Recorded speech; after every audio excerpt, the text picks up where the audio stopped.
Hace un tiempo estaba en el sofá con mis hijos viendo Stranger Things.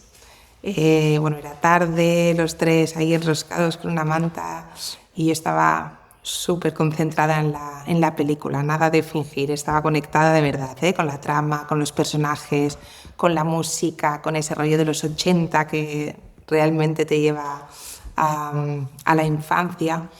Y en un momento, entre sustos, risas y demás, mi hija me miró y me dijo: mamá, si era tan chulo, ¿no? Tan auténtico vivir en los 80, porque ahora de adultos sois tan aburridos, ¿no? Pensé, tan dormidos. Y yo pues me quedé un poco sin respuesta, no porque no supiera qué decir, sino porque lo que me vino a la cabeza fue demasiado verdad para decirlo en ese momento, que muchos de nosotros, los que crecimos escuchando a The Clash en Walkman y montando en bicicleta hasta que se hacía de noche, nos habíamos convertido exactamente en lo que de niños queríamos destruir. Nos habíamos convertido en una especie de demogorgons que alimentan a monstruos.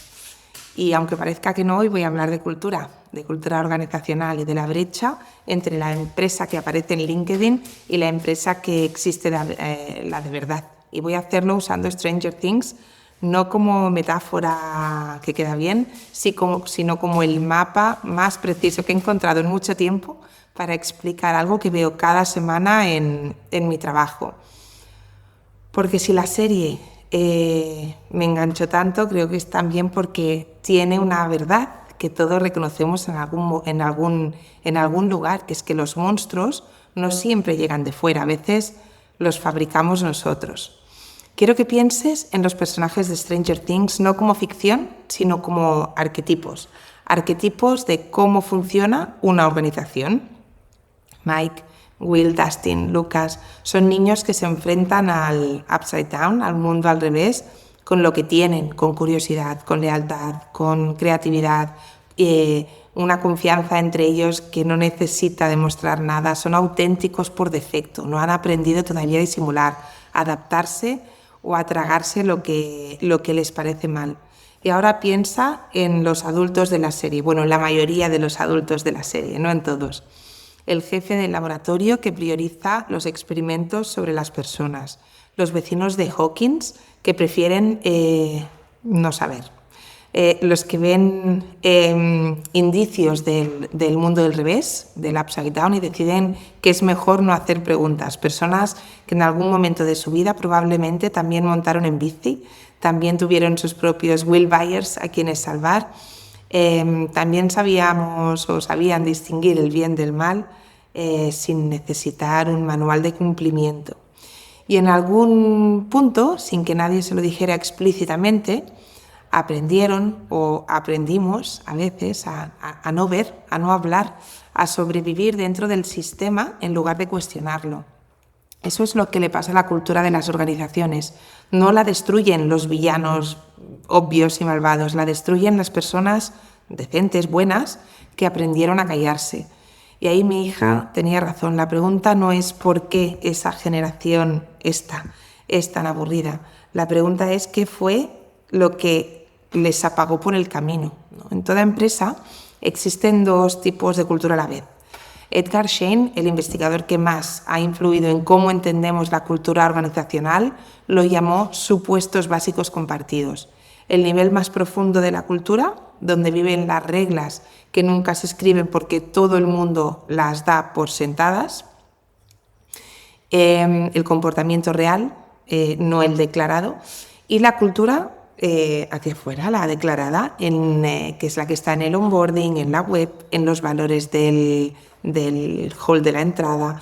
Es Hawkins tal y como aparece en el mapa, ¿no? Como una ciudad tranquila, vecinos amables, todo normal. Bueno, la cultura real es el mundo del revés, el upside down, ¿no? Que existe exactamente justo debajo, misma topografía, mismos edificios, mismas caras, pero otras reglas, otra gravedad, otro tipo de vida. Y cuanto mayor es esa distancia, mayor es el coste, no en abstracto, en números concretos. Vamos a datos. Por ejemplo, Mid Sloan Management Review de 2022 mencionaba que la cultura tóxica es 10 veces más predictiva de la rotación no deseada que la compensación económica, 10 veces. Gallup, por ejemplo, también menciona que solo el 23% de los empleados en el mundo están activamente comprometidos. El 59% están en modo quiet quitting, presentes físicamente pero desconectados emocionalmente, y el 18% activamente desenganchados, ¿no? McKinsey Global Institute, 8,8 billones de dólares al año en productividad perdida por bajo engagement, no por mala estrategia, sino por cultura. Estos no son problemas de motivación individual, son problemas de sistema. Son lo que pasa cuando el mundo del revés, el upside down, lleva suficiente tiempo operando sin que nadie lo nombre. ¿Y cómo se abre la puerta, ¿no?, hacia ese mundo? Bueno, pues aquí entra el laboratorio de Hawkins, ¿no? En Stranger Things el Upside Down no existe porque sí, lo abre un laboratorio con 11. El laboratorio al final es una institución con recursos, con poder, con una misión declarada de proteger a la gente, a la población, que hace experimentos sin transparencia, sin consentimiento real y sin mecanismos internos para que las consecuencias de sus decisiones lleguen a quienes las toman, ¿no? Eso es como el laboratorio organizacional. Y en las empresas la puerta al upside down no se abre de golpe. Se abre en momentos muy específicos y casi os diría que con la misma lógica, ¿no? Por ejemplo, momento 1, la primera vez que la mentira no tuvo consecuencias. Una empresa promete algo que no cumple.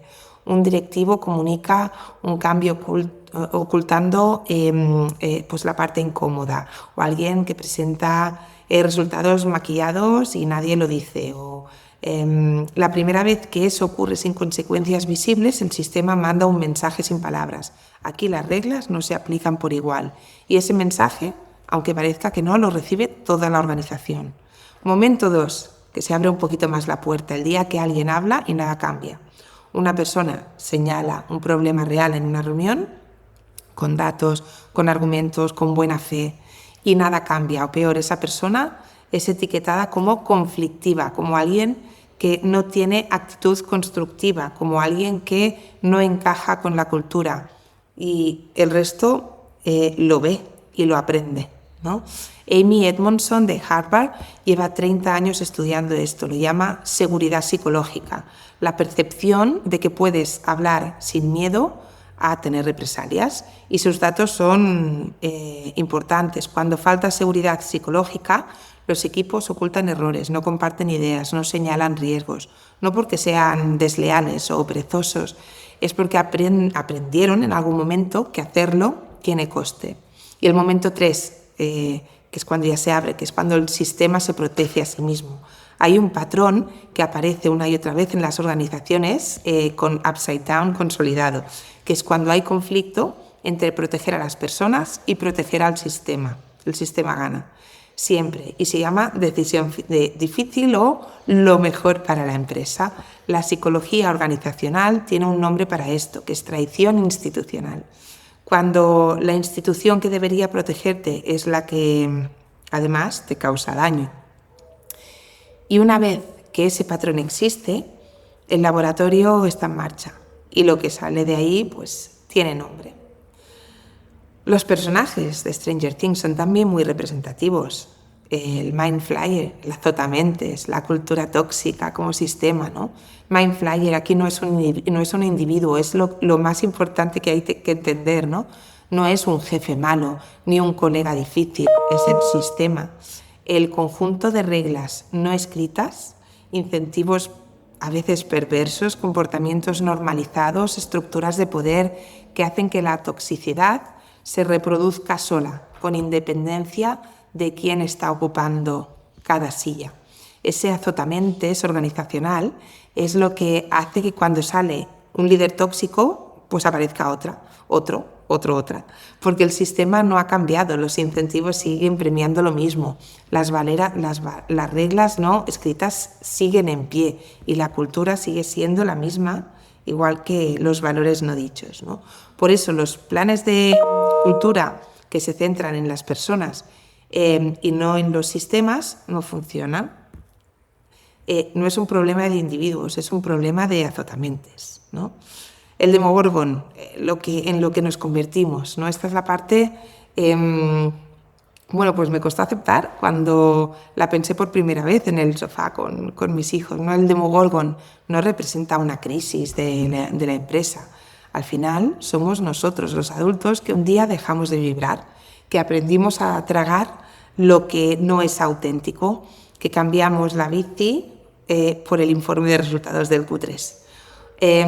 O que callamos la primera vez, la segunda y la tercera, hasta que callarse se convierte en un único modo de funcionamiento o de supervivencia.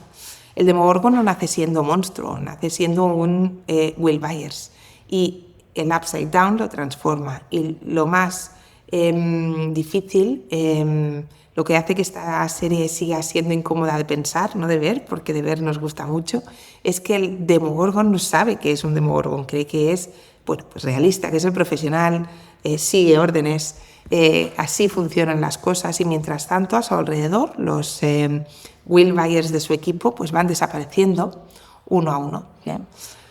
¿Recordáis a Billy, el hermano de Max? ¿No? Es el bueno que después deja de serlo. Es un personaje bastante trágico de la serie. No empieza siendo un villano, empieza siendo alguien con sus heridas, sus miedos, y el Upside Down lo encuentra en un momento de vulnerabilidad y lo usa para sus fines, ¿no? En las organizaciones, Billy es el profesional competente que lleva tanto tiempo en un sistema tóxico como para que al final internaliza esas reglas. El que ya no señala lo que está mal porque aprende que señalarlo no sirve de nada. El que empieza a reproducir los mismos comportamientos que en su día le habrían parecido inaceptables. Es el más difícil de gestionar porque todavía le reconoces, sabes cómo era antes, y porque la distancia entre esa persona y la que tienes delante te dice exactamente cuánto tiempo lleva en el mundo del revés, ¿no? Esperando o trabajando en esa empresa.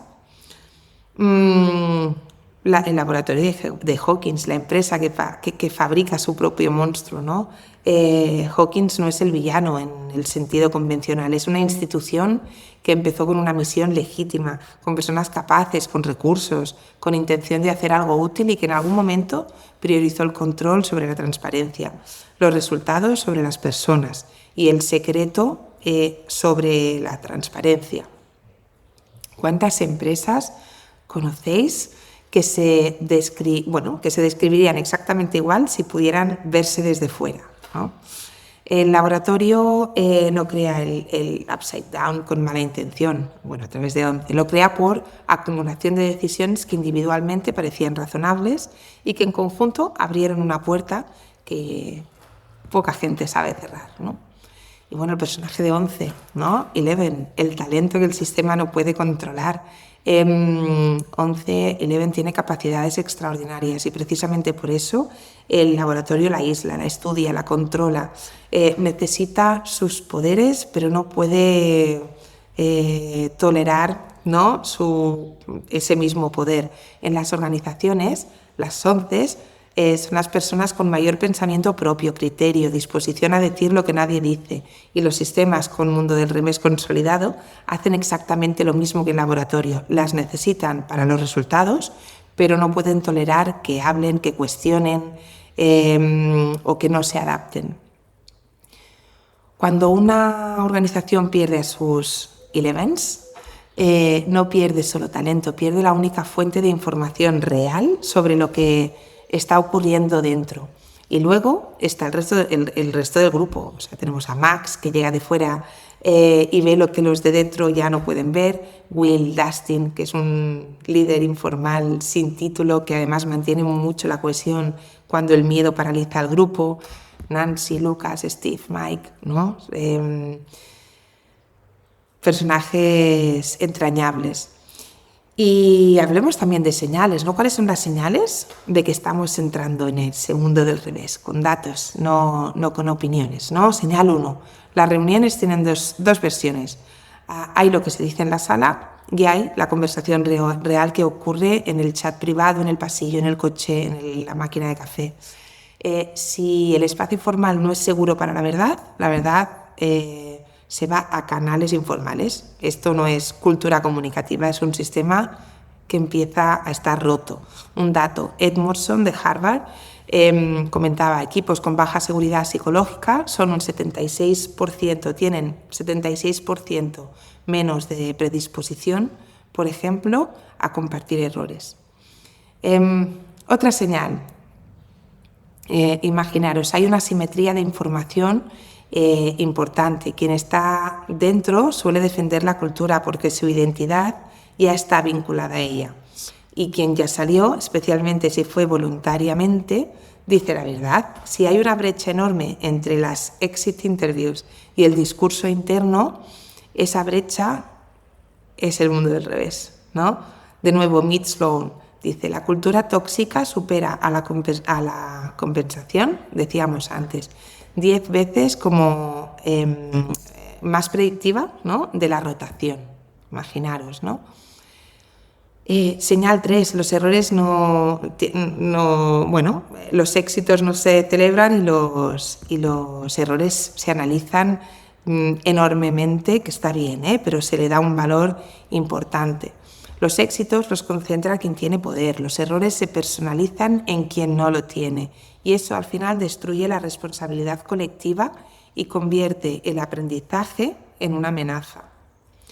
Otra señal, la retención es alta pero el engagement es bajo, personas que llevan años en la empresa y que en términos técnicos están en modo presentismo, hacen lo mínimo, no aportan iniciativa, no se implican, se quedan porque el coste de irse es alto, pues hipotecas, familias, miedos, crisis, pero no porque quieran estar. El upside down no siempre genera fugas inmediatas, a veces lo que genera es quedarse, muertos por dentro, apagados, ¿no? A recordar lo que decía antes del quiet quitting, ¿no?, que un 59% de la gente se queda en un trabajo presencialmente, pero no emocionalmente.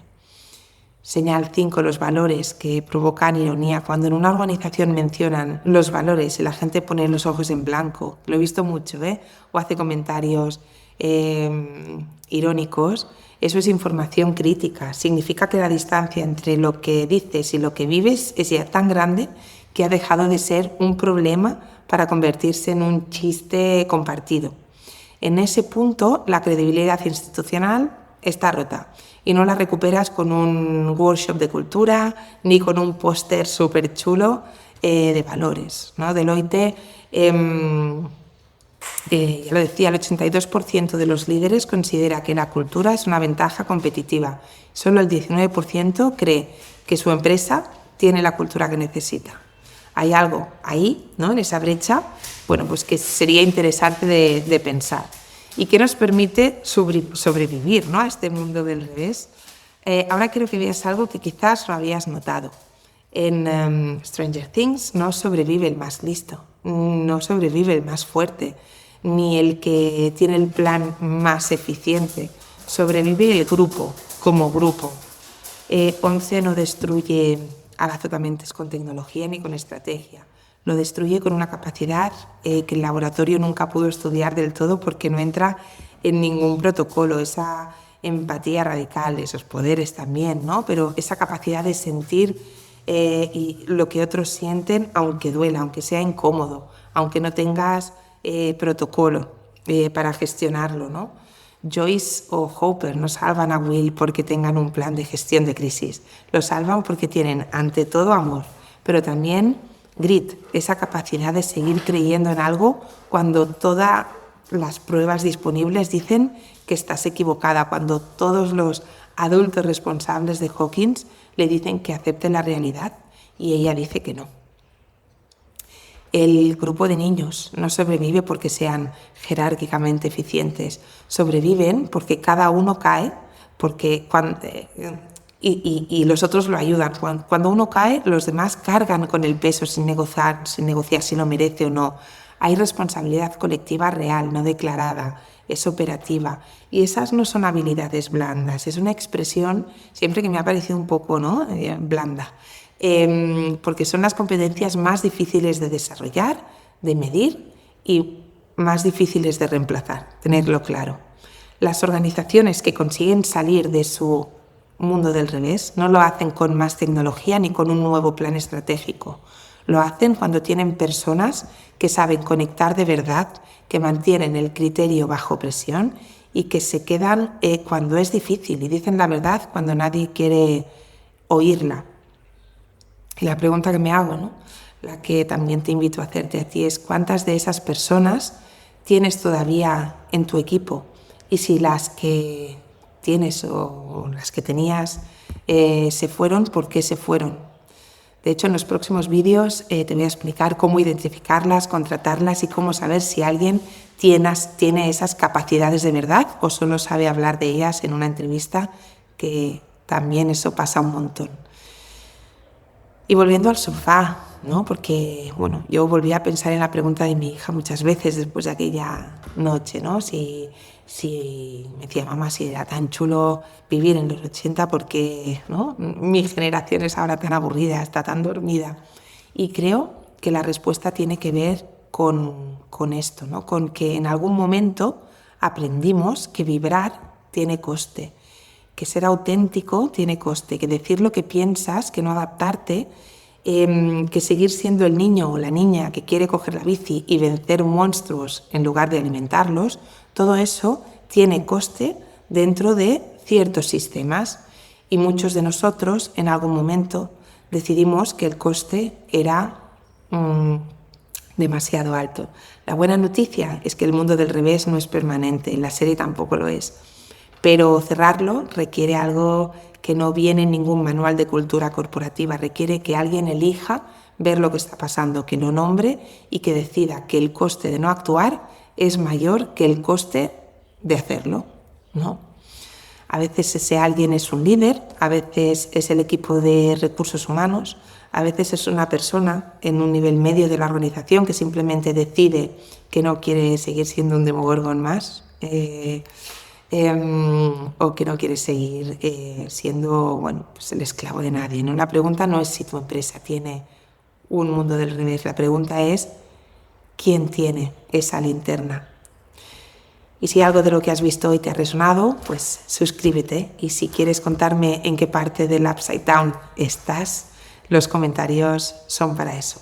Nos vemos en el próximo vídeo.